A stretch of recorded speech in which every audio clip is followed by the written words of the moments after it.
রাকেব, এই তোর বেতনের টাকা, এই 2000 টাকা ঈদ বোনাস, এই মারব তোর ডিনি, এই সামে তোর টাকা।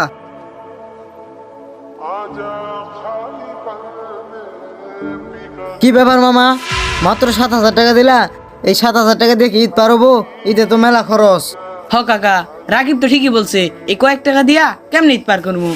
রাকেব, মারব, শোন, এবার আমার ব্যবসার অবস্থা খুবই খারাপ, তাই আমি তোদেরকে বেশি টাকা দিতে পারলাম না।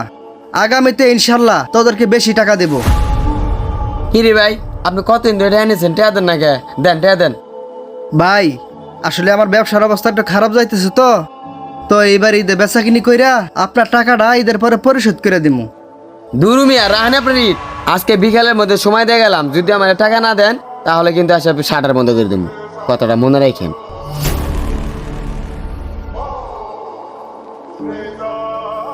চল।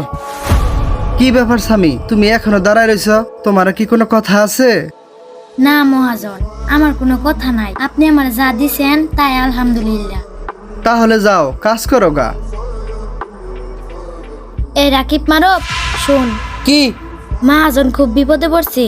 আমরা একটা কাজ করি, আমগো টাকা দিয়া মহাজনের সাহায্য করি গা, নইলে তো দোকানটা বন্ধ করে দিব।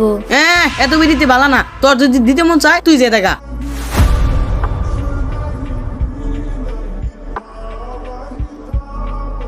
কিভাবে যে টাকা জোগাড় করি ভেবে পাচ্ছি না। মহাজন, আমি একটা কথা বলি। তুই আবার কি কথা বলবি? মহাজন, যদি কিছু না মনে করেন, আমি আপনার এই বিপদের সময় আমার এই বেতনের টাকাটা আপনারে দিতে চাই। না রে স্বামী, এই টাকায় তো আমার আর কিছু হবে না।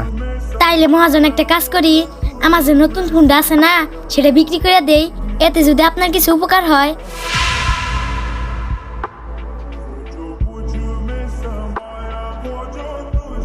শোনো বাবা, তোমার টাকাও দিতে হবে না, আর তোমার ফোনও বিক্রি করতে হবে না। এতক্ষণ তোমাদের সাথে যা হয়েছে, এটা ছিল আমাদের দুই বন্ধুর একটা পরিকল্পনা।